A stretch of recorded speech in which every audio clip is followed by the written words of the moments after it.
Welcome to the Financial Freedom Secrets Show. This is your host, Jackson Milan, the Wealth Mentor, helping business owners create financial freedom faster by mastering the language of money. Want to see how well you're tracking towards financial freedom? Complete our 40-point financial performance scorecard at wealthhealthcheck.com.au. That's wealthhealthcheck.com.au. The average score for most business owners is 18 out of 40. So complete the scorecard now and see how well you're tracking towards financial freedom. G'day guys, this is Jackson Milan, the Wealth Mentor, and we're here for another episode of Financial Freedom Secrets. And I've got a new friend of mine, Nikki Firth from Your Accounting Sanctuary, here to talk about the wonderful and exciting world of taxation and accounting. I know that's probably everyone's yawning, but we're going to have a lot of fun with this. And Nikki's amazing. And hopefully we're going to share some really valuable insights around where many business owners go wrong around their accounting and tax as they're growing and scaling a business, and how do they grow and scale the right way by getting their financials in order, which is what we love and we're all about. So, Nikki, thanks for joining us. How you doing?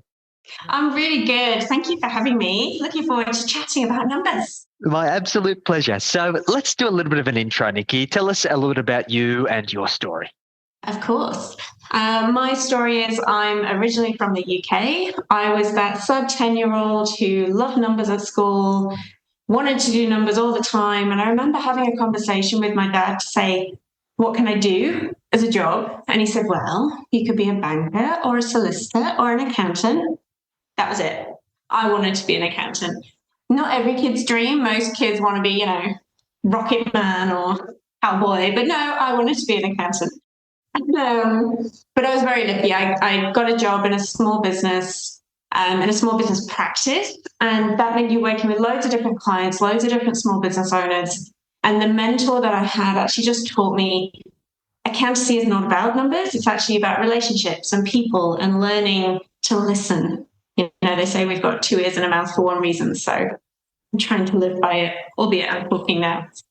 But yeah, I came across to Australia, bit of a leap of faith, had a job.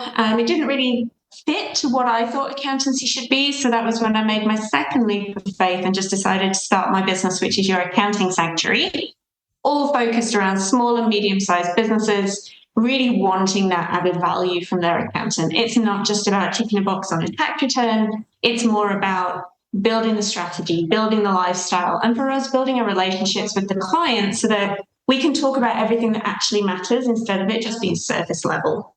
And that to see a client grow off the back of some advice we're giving them is the best feeling in the world. I love that. This is music to my ears. And I think that anybody who's already listening to this, like, Nikki, you don't sound like a typical accountant. I hear it a lot, funnily enough. You don't sound boring at all. And I think this is the key part. It's great that you found this mentor and you've had this great story of what's got you to where you are. But this doesn't sound like the typical experience for most accountants, certainly the experience that I've had with accountants. Most accountants speak a different language. They can often be very abrupt. They can kind of talk down to us, people who are mere mortals who don't necessarily have a lot of acumen around our finances, and can make us feel a little bit silly. And you're right. It's not about the numbers. It's about those relationships. And we've got to realize that business and finance go hand in hand. If you want to be good in business, you've got to be good with the money. And who better to have a great accountant in your corner to help you with that? So I love that. So talk to us a little bit about Your Accounting Sanctuary. Where did your whole value proposition and ethos around accounting start, and what makes you different to other accountants? Not to throw them under the bus. I'll try not to. I think what you were saying earlier about some people feel very intimidated and scared when they go to see an accountant because they talk with long words and terminology that they just don't know. And I just think, we spend years training. We're like a lawyer, we're like anybody who trains for years. But then it's our responsibility to actually explain what that means to the client, somebody who hasn't learned that. It's about putting it in plain English so that a business owner can then make the right decisions. So the ethos of Your Accounting Sanctuary is all about sanctuary, letting someone be calm, letting someone take away that intimidation, take away the stress of the outside world. It's practice that when clients come to our office, they have a 10-minute meditation sanctuary time before they even come to see us. So there's nice music playing, there's nice aromas, there's a nice tea, and I steal their phone. I've started stealing phones now, just to actually get them off their everyday thinking, relax a bit. And then it means when we actually sit down together, we can talk about the real stuff and really get into it and say, surface level, you think your problem is profit. Detail granular level, when we're talking now, it's actually that salesperson who's not doing their job. And we need to just get into that a bit more. So it's all about giving time. And I think that's where it's a bit different to a lot of other accountants in that they do it all time by the minute, time by the hour, and it's very stereotypical. We do not bill by the hour. We don't bill by the minute. We actually have, we would create a bespoke fee for every client. And then that fee is split over 12 months in direct debit payments. So the client knows exactly what they're going to pay every single month. And it just means then that they can have real conversations without being worried that they're on the clock. So, it includes your conversations, your meetings, your compliance, which has to be done. But for us, that's not the most important thing. The most important thing is the relationship and growth.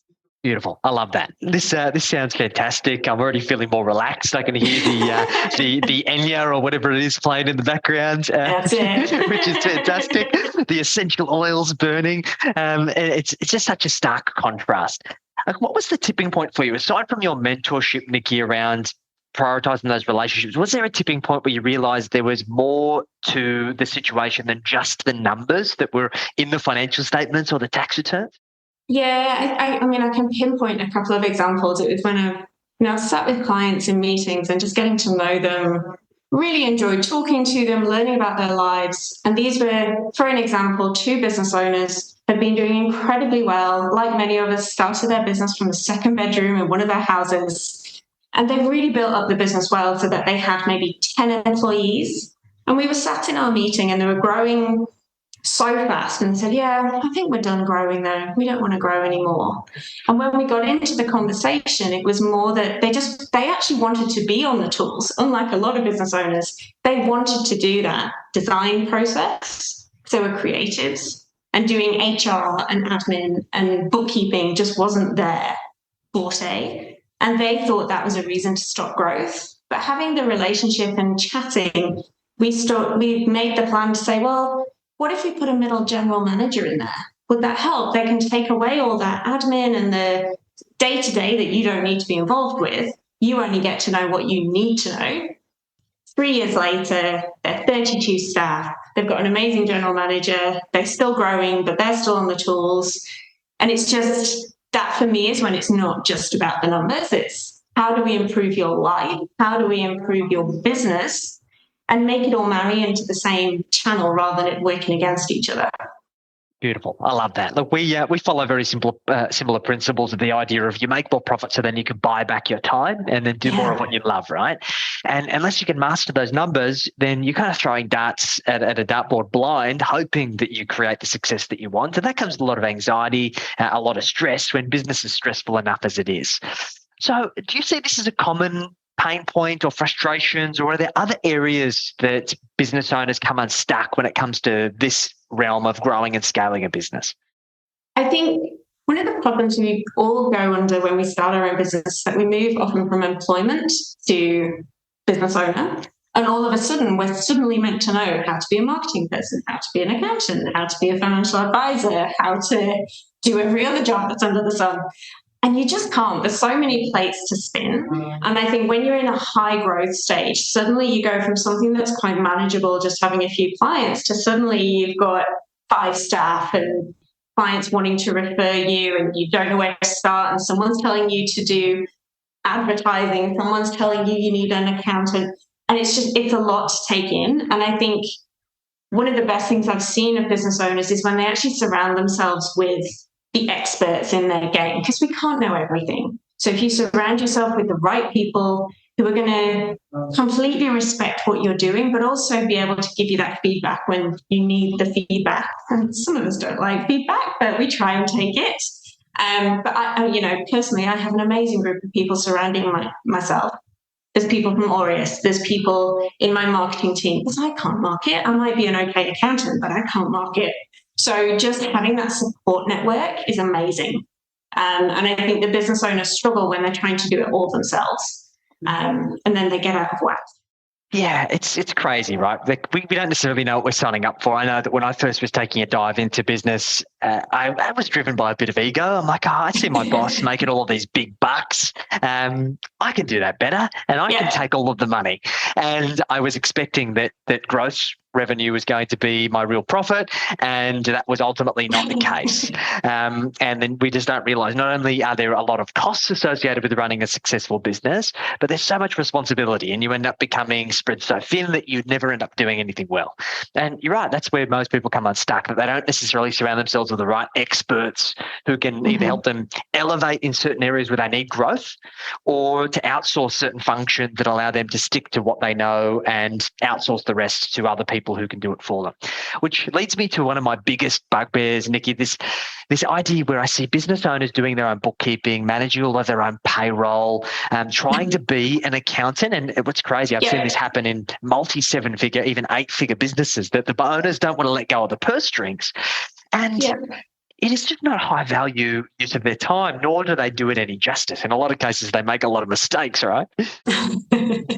Well, yes. I mean, look, we're both business owners. I completely get finding it difficult to give up control.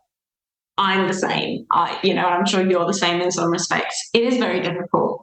But I think then you start to realize letting the expert do it is not only more efficient, it's tidier, it probably keeps your costs down because you then don't have to do it 3 times over because you've done it wrong. But I think it enables you then to do what you specialize in. You go into business being an amazing manager or an amazing CFO or whatever it is your business might be. That is much more valuable, getting more work in, doing that level of work, rather than trying to do all the jobs that you don't know, or you can scrape through, but you don't know how to do them perfectly. If you look at a time by hour thing, I hate it because like I just said, I don't do time by the hour. But if you worked out what your hourly rate is, I'm sure your hourly rate doing business development, leading the charge, taking care of your team is much more valuable than doing BAS on a weekend. For sure. And look, it's interesting. I've had this very similar experience myself. I've always prided myself on having a value-based pricing structure, not time for money. But then that also has led me to be complacent from time to time in where my time is being allocated. So one of the best things that I got into the habit of doing is doing a time study and doing exactly what you mentioned. Working out what's my hourly rate or what am I worth per hour? What are the low-value tasks that I can outsource or get somebody else to do for a cheaper price? Or even in some cases, there's certain tasks that are going to cost me more, but I'm prepared to pay that to either get a better outcome, to have more peace of mind around that outcome, or to just buy back that time because that time is worth that price to me. And doing things like BAS and that kind of stuff is not best use of my time. Leave that to the experts. Yeah. Fantastic. So let's talk about a good accountant, Nikki. I think I've had a lot of bad experiences with accountants over the years. I'm sure you've seen it as well with many of your clients where you look at a set of books or financials and you go, wow, what was this accountant thinking? But as a typical business owner who's a lay person when it comes to finances, it can be really difficult to know a good accountant from a bad one. So what do you believe are the core pillars that make a great accountant? What should clients be looking for? I guess you're kind of speaking to my mission quite a lot in business. For me, a lot of people here think that an accountant is just to do a tax return, just to do compliance. And that's their entire understanding. And that's absolutely fine if they've known no different. But to me, an accountant is an all-rounder. So yes, we do the compliance, but the more important stuff that we do is build a relationship with you, learn your business numbers, learn what you're wanting to do in the business, what are your goals, learn what you want to do personally, like I said earlier, so that we can make sure they're all running in the same direction. And it's down to the accountant to try and say, okay, well, let's go through your expenses. That one's really blown out compared to what you thought it might be. Is there a reason for that? Do we need to expect it next year? Or how do we stop it happening again? And it's just having that analysis and talking it through with the client and actually spending time with them. For me, a great accountant will actually spend time with their client. It's not just about sending a tax return, getting it signed, done, bill, gone. That's not an accountant. Makes sense. Yeah. And I think this is key, right? I think, and this is my observation of a lot of the accounting industry, they get too big with transactional clients And then they're forced, they can't do the advisory work. They might promise that they're going to do it, but they don't have enough time. And because of all of the deadlines, and they haven't necessarily trained their clients to be good clients, return the documents on time, provide them what they need, they're constantly chasing their tail.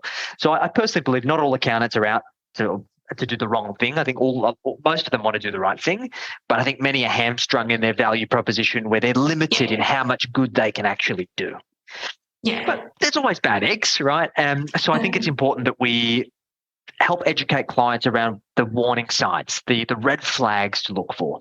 So from your perspective, what do you think is the telltale signs of maybe not a great accountant, where you might have to start looking to reevaluate your accounting relationships?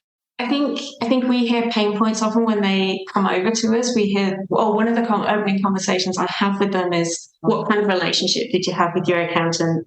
What are you wanting to change? What do you want from your accountant? And the pain points that I'm hearing common are random bills. So we suddenly got a bill, we didn't know what it was for. They're more interested in billing than they are in the relationship with me. I don't actually know the name of my accountant. They just send me a tax return. I don't actually see them, and I sign it and send it back, and that's it. I have no relationship with them. And that's one of the main common things we hear. And certainly within our business, every business client gets allocated a fully qualified, I call them client managers, who will actually have that relationship with them for years on end. Whether we've got back-end assistants helping as well, great. But they will always have that initial person who they get to know, build a relationship, get to know their business. And it just, so much better. I think that's key, right? Because my view of this, because accounting and tax is very much retrospective, it is looking into the past of things that have happened. If you can't rely on that for charging forwards. Like the analogy I like to use here is when you're driving a car, the rear vision mirror is this big for a reason, and the front windscreen is the biggest. Is we need to look forwards, right? And there are so many accountants who are basically historians. They're boring historians stuck in the past. And if the past was indicative of what our success could be in the future, then librarians would be the richest people in the world. And look, it's a great story. It's a great story to start, and it's a great point to say, well, this is what we did last year. How is it this year? Yes. But having those regular meetings going forward, talking about, okay, well, we're in this current financial year now. How are we doing? Or what's your 3-year plan? That is so much more interesting for us. Sorry, any accountants out there who love doing the historical, it's so much more interesting doing the forward stuff. 100%. I agree with you wholeheartedly. So I mirror the sentiments around the surprise bills, particularly surprise tax bills. And it seems to be a big pain point for many growing business owners, where they end up having surprise tax bills where for one reason or another they weren't expecting or did not save enough to prepare for those tax bills. So when it comes to tax planning, what are some kind of tips or tricks that business owners can consider when it comes to putting together a tax plan and making sure that they don't end up in a dire situation where they end up having to go on payment plans and whatnot? I think one of the biggest things I have found in my own business, and I was literally just having a phone conversation about this 10 minutes ago, and I know you're a fan of this as well, is profit first. Yes. It is a huge, huge game changer for business owners. Maybe not so much in the personal life, but you could apply it similarly in personal life. But for business owners to have different buckets where they're allocating a certain percentage of their income received to a tax account, it changed my business, and I'm an accountant. It just, to know that money is getting saved on a regular basis. And then when your BAS comes, the reason I was talking to a client 10 minutes ago is because she wanted to call me because she said how exciting it was that she could pay her BAS in one go for the first time ever. That's amazing. Yes.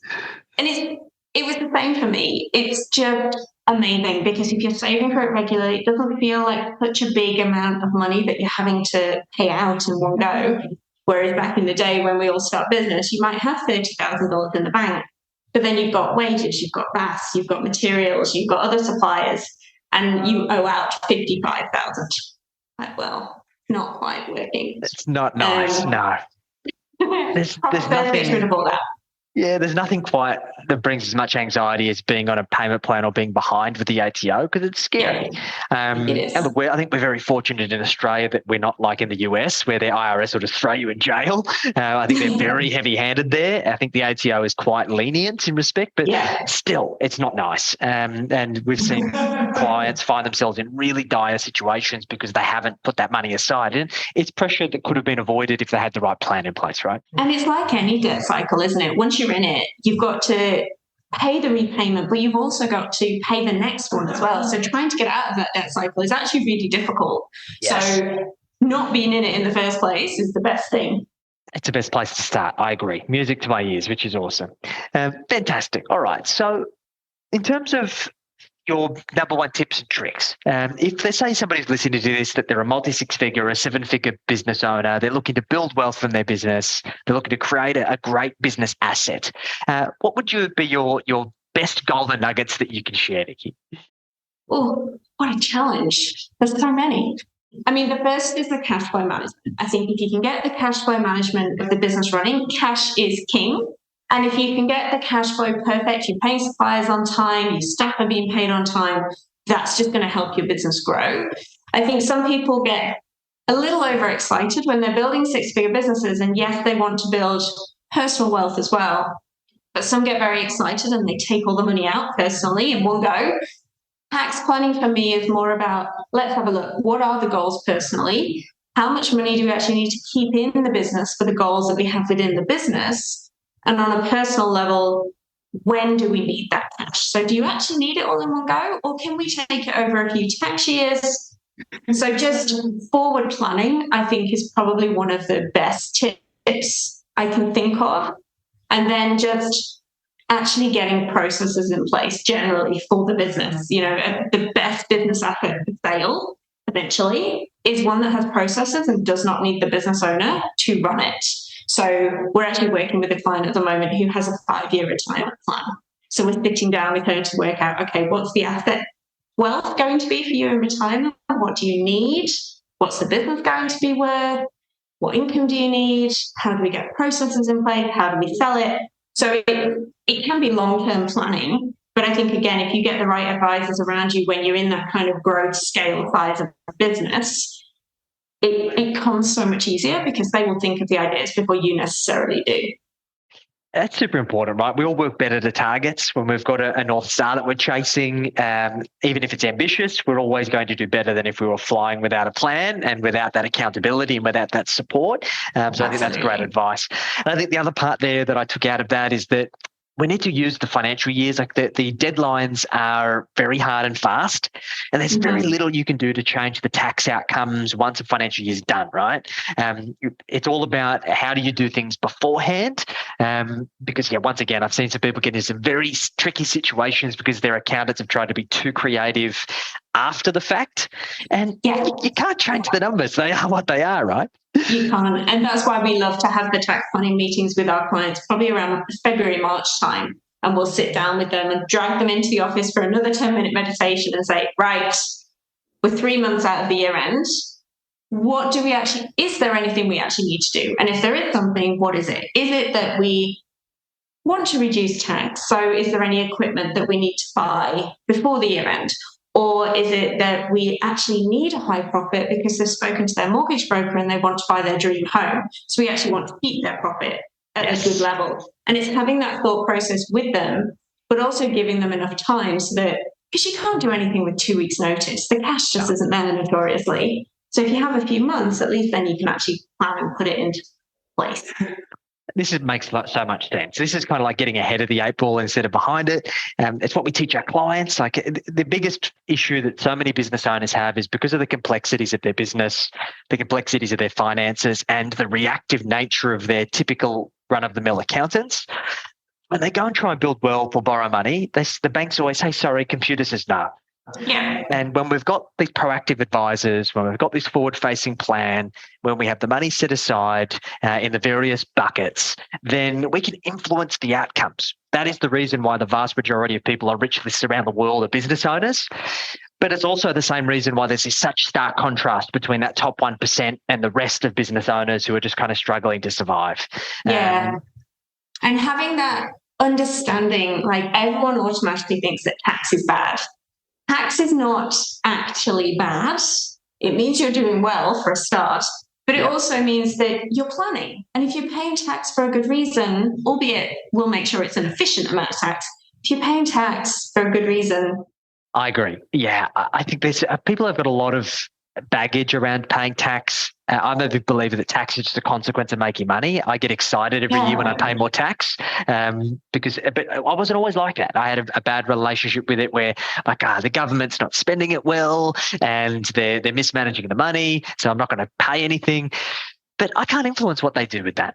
The only person that I'm impacting is myself, because I'm limiting the financial means that I have available in order to go and build wealth and go and make a meaningful difference.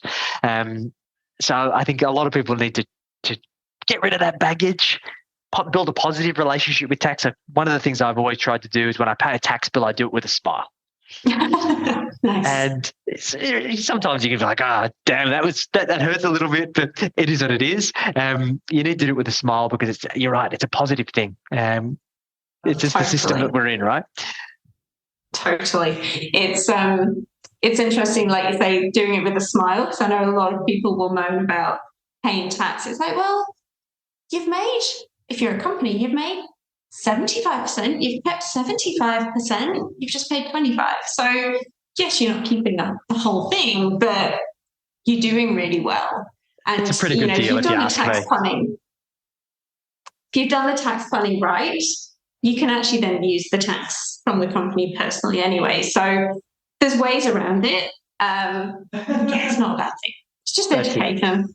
Fantastic. Well, so maybe there's been some business owners who've listened to this and they've liked what you had to say, Nikki. So who's an ideal client for you?